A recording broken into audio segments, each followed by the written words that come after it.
Welcome to Mighty Married Moms. Join us at our kitchen table twice a week as the Mighty Married Moms, Debbie, Linda, Wendy, invite spectacular guests to weigh in on staying sexy, vibrant, and healthy, building marriages with soul-satisfying connection, raising happy, healthy, successful kids.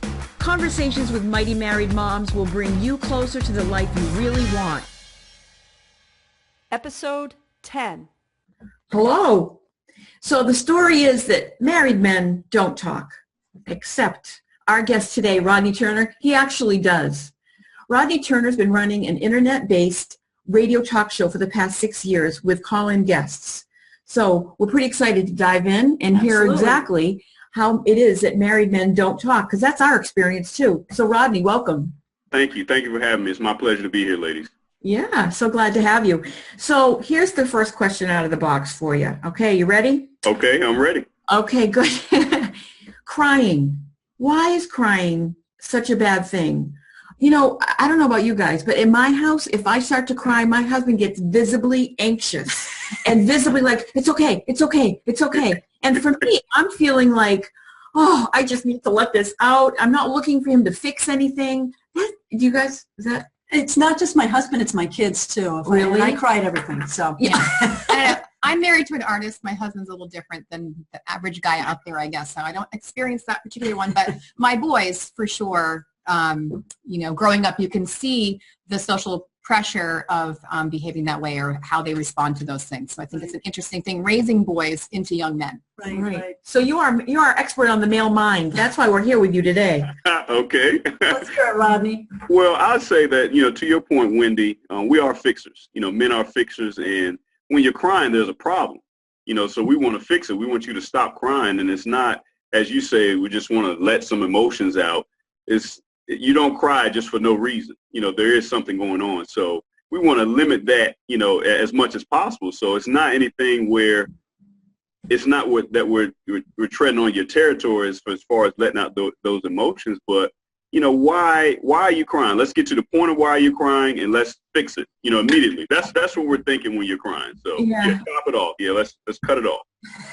It sounds like there's two different end games, because for me, I'm crying because I'm frustrated and I need to get it out. It's just like something that's exploding and just needs to get released. And we could go down a physical path, but we won't. But you know what I'm saying? We just need a physical release, just like get it out.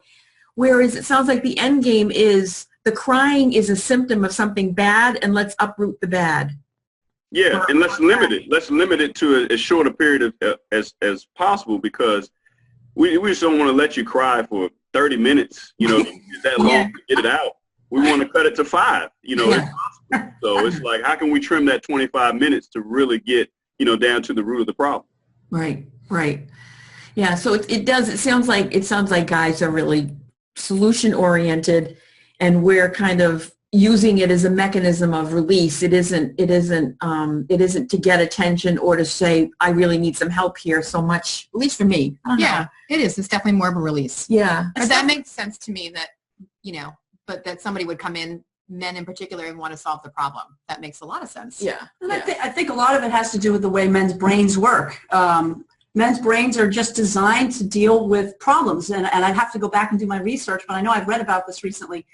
The male brain is designed differently than the female brain, and ours are definitely more emotionally based, and the men's are definitely more solution-based, as a general rule. Obviously, there are a lot of variations within that, and it just is the way, it's biologically kind of the way it is, and sometimes there's not a whole lot you can do about it unless you talk about it, and that's where the neofrontal cortex comes into play, because you can be intentional about, okay, am I going to handle this problem? Or am I just going to be present to the woman in my life? Yeah, that's an interesting thing. So just to talk about it not in that moment of the crying, because there's two agendas going on, but separate from that, kind of have a good conversation. Is that something you have experience with, either in your own home or? Well, to Debbie's point, the male and female brain are different. We know that. So knowing that, that anytime you cry around your husband, he's going to go into fix-it mode. Right. So how do you work around that? Maybe you get your cry out before you come to him. Maybe you go to your closet. There's just no telling when it's going to happen, right? I know. Well, when you feel it coming on, Debbie, you got to, find that closet, close the door, quiet space, and then come back to your husband and, as Wendy said, communicate. I want my husband there. Or call a girlfriend. No, I want my husband there. I know. Yeah, I know. I want that warm touch, but he doesn't want to be there. He doesn't want to be there. If you're crying, and if he is there, he's gonna automatically, like you said. He's automatically gonna go into fix-it mode. It's not just gonna sit there and twiddle his thumbs until we've had those conversations. I don't need to be fixed right now. I just need you to put your arm around me and comfort me. Yeah. So Yeah. Hey, let's change the topic slightly. Let's talk about communication. Very frequently, this doesn't always happen. It's not so much true with my husband. It is true with my boys. So I don't know, maybe you have an artistic husband, and maybe it's your boys too. It's the one-word answers, and looking for a little more information here, and you get, yeah, it was good, or no, or it was all right. Not only information, but just that ease of flow of dialogue and conversation with another human being. Right. But you get these grunts more often. Totally. Yeah, I get that with my sons a lot. Yeah. And just kind of tying back to what we just talked about is that if we give you more, whether it be a young boy, an adolescent, or a man, then you're going to keep prodding. Maybe we don't need you to prod. Maybe we just need you to listen. So it's almost the same example as you need to get your cry out. Let us talk, and don't ask multiple questions. Don't interrogate us. So that's why it's limited to, hey, every day, everything was good at the job today, when it was horrible. But we don't want to go into the details because we're going to go down these different rabbit holes that maybe we don't want to go in. So that's why we just limit it, just cut you off at the pass, because as women, you're not designed just to take, us, the free-flowing dialogue, and just say, okay, I hear you, honey. Thanks. It's fine. It's funny you bring that up, because my husband is the kind of person who really tries very, very hard to separate what goes on at work with what happens at the house. And I know that when I come back from work, I spent many, many years as a public school library teacher.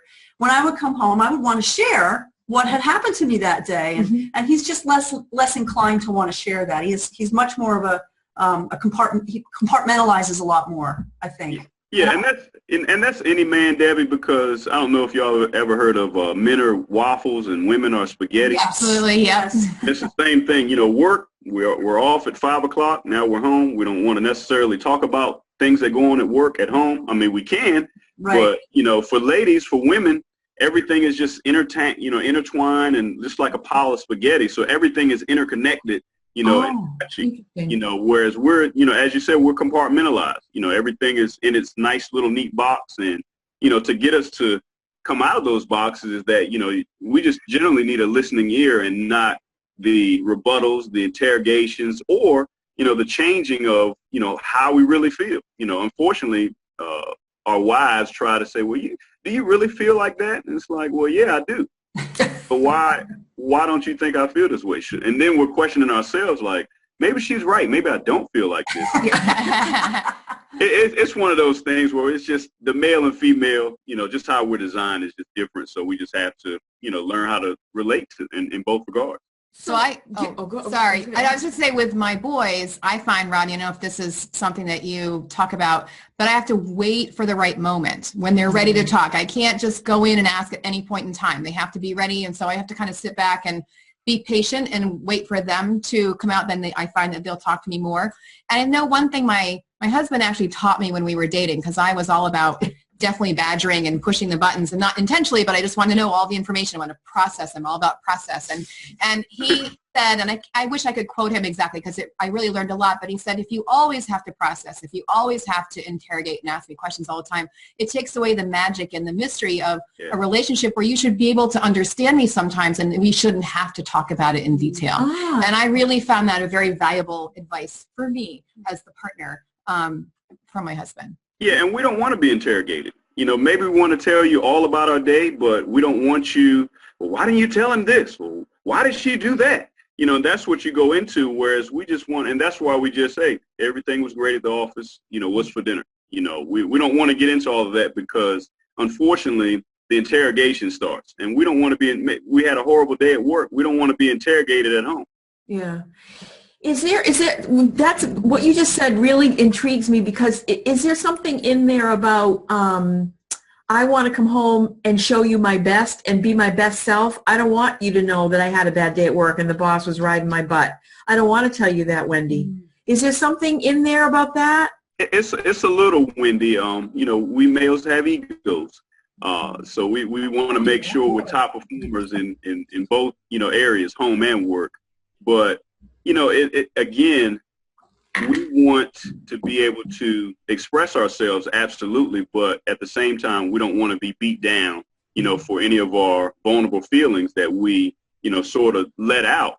And that's what the risk is. Once we become vulnerable, it's that we're going to be attacked, and then it's going to be brought up 10 years from now, because that's just how women are, unfortunately. And, that's interesting. I don't mean to generalize, but that seems the case with myself. You've been on the radio 3 hours a week for the past 6 years with a bunch of guys. I trust that Yeah, we're all the same. We're all the same. Men are all the same. So you're speaking the truth here, and I hear it. I get it totally. So, Rodney, can I ask you, just thinking about really how families are structured today and how my parents were structured, how their relationship was structured. What would you say would be the biggest relationship challenge for men today? And is it different than our parents? Absolutely. I think communication is key.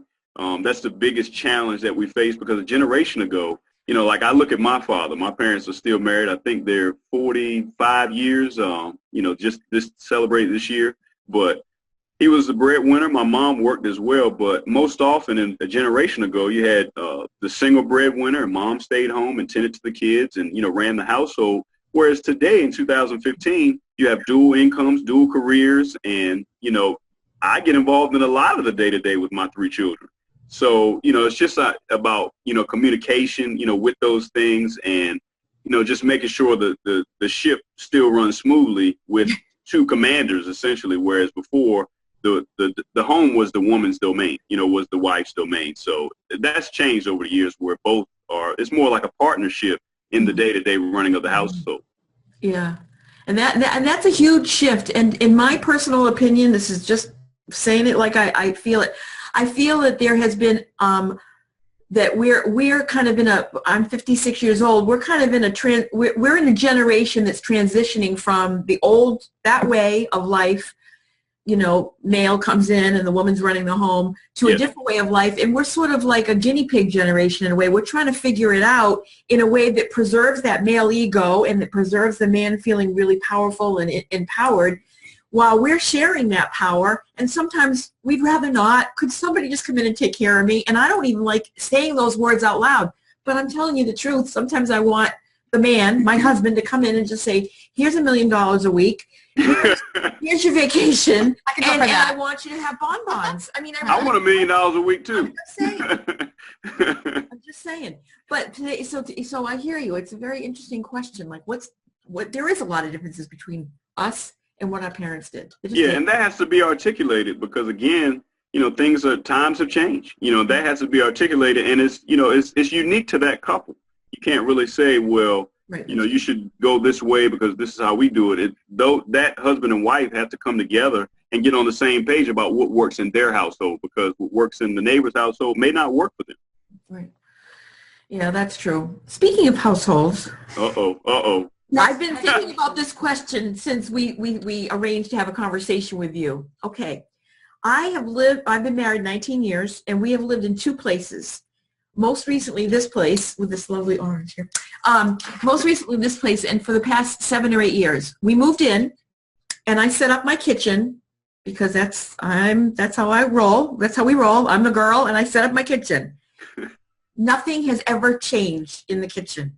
This is where the spatulas go. This is where the good china goes. This is where the cups go. This is where the glasses go.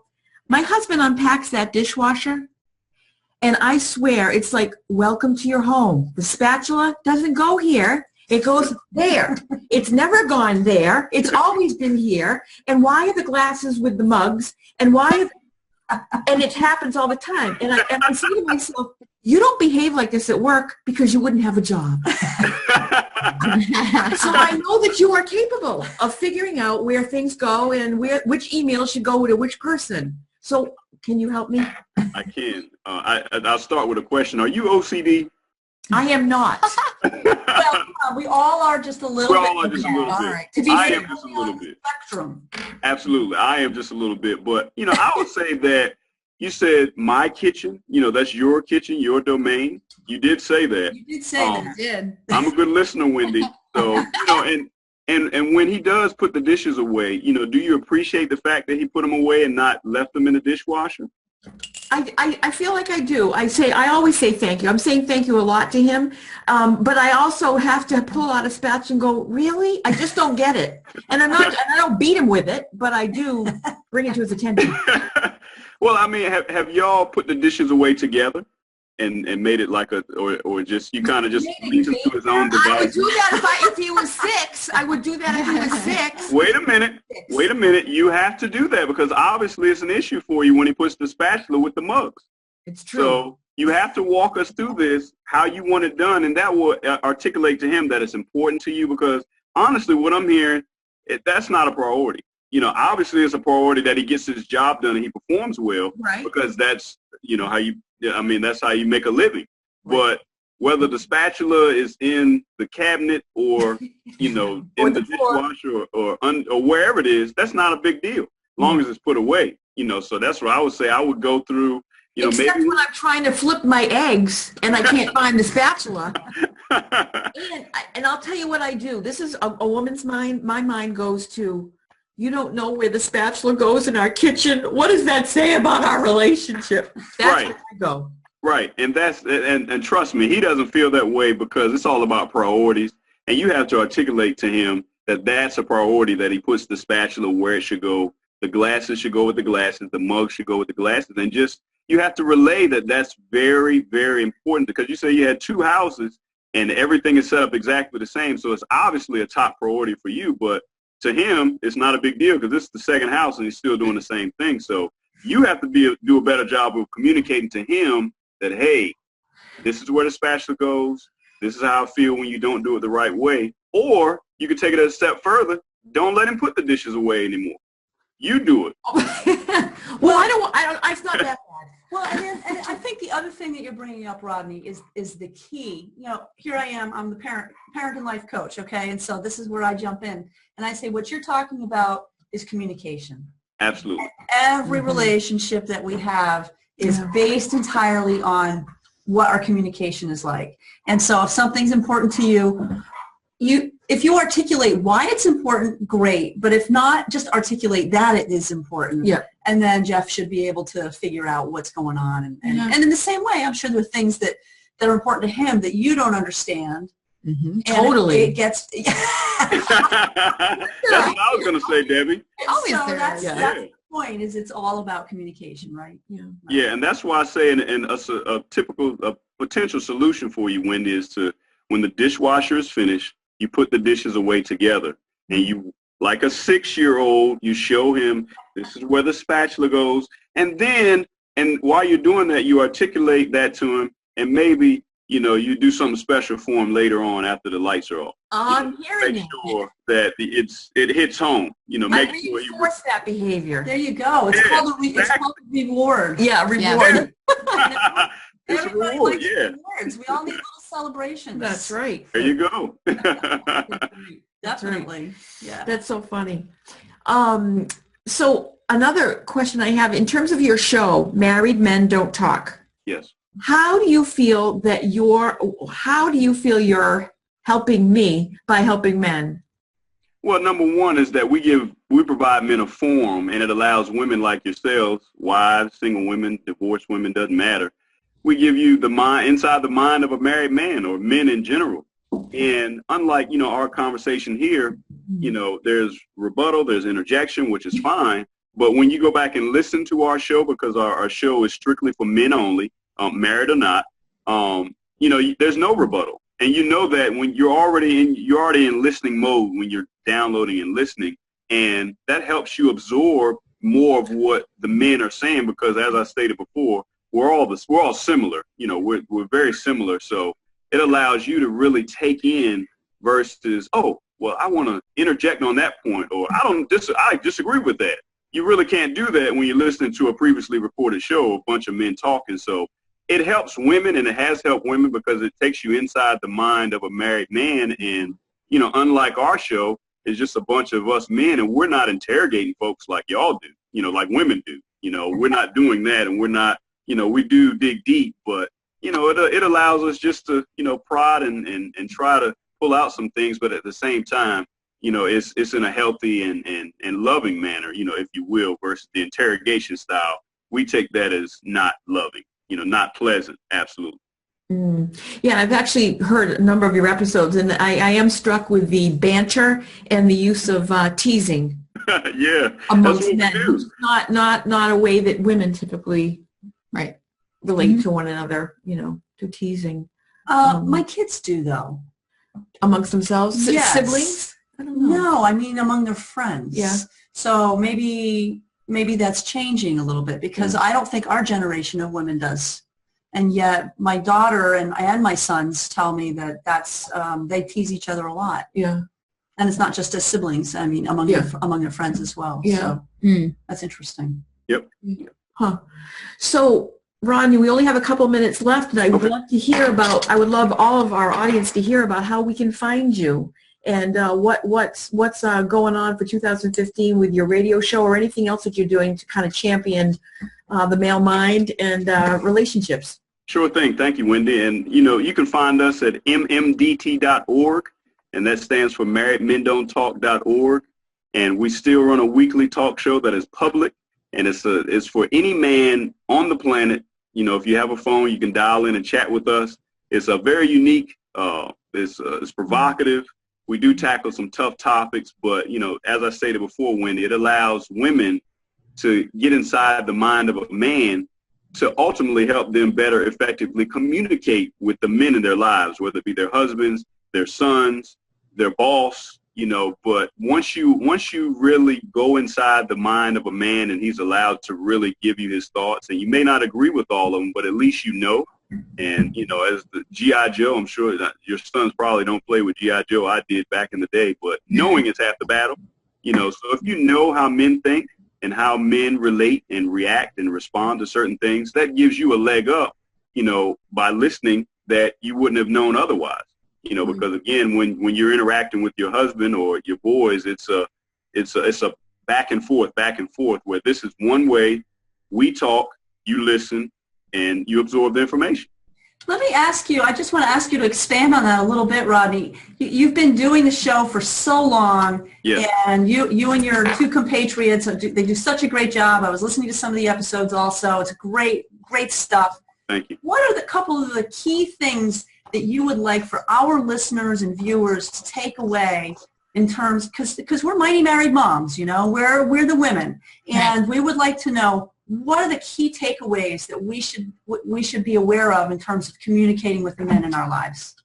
Well, and thank you, Debbie. The one thing is so important is communication, and we all have different communication styles. I'm a big proponent of the love languages. We have to speak in each other's language. Some people say speaking each other's currency. But that is so important, and I didn't realize that in my life, you know, until I've been married 15 years, and I didn't realize that until year 10. You know, where I was essentially loving my wife how I wanted to be loved, you know, so that has to be articulated, and the key is communication. And we, you know, our show allows men to maybe bounce some stuff off of us without getting attacked, without being interrogated, and then, you know, maybe they'll go back to their wives with a different approach than if they would have gone to, you know, her first, you know, with this situation or with the issue, whereas they're allowed to, you know, run it by us, if you will, and we'll give them several, you know, different avenues to approach, you know, that situation. But, you know, again, and once the show is over, we're not going to bring it up 10 years from now as some of our wives do. Yeah, that's true. It's true. Yeah. It's true. That's great. Yeah. That's great. So that's great. Any last words before we go? Again, mmdt.org is where you can find me. You know, our show, our downloads are there. We're all access, and we're on Facebook and Twitter and Instagram. You can just search for Married Men Don't Talk, and we'll pop right up. But, you know, I just look forward to, just sharing our knowledge and wisdom, because that we're regular guys. We don't have any degrees. We're just living off experience, and we bring other men, to share their vulnerabilities, and we hope that it can help, someone that's listening out there. So I'll just say, sit back and sip some tea or some wine and enjoy the show. But I thank y'all for having me. Thank you. It's been so a much, pleasure talking with you. Thanks so much. My pleasure. Take care. Thank you for joining us for this episode of Mighty Married Moms. Tune in twice a week on Mondays and Thursdays to meet fascinating and inspiring guests who will help you create the life you've always wanted. You can find these episodes and special gifts just for you at mightymarriedmoms.com, as well as a link to our Facebook community, where we continue the conversation around the kitchen table. Please also help share the love by leaving a review on iTunes. We'll see you next time.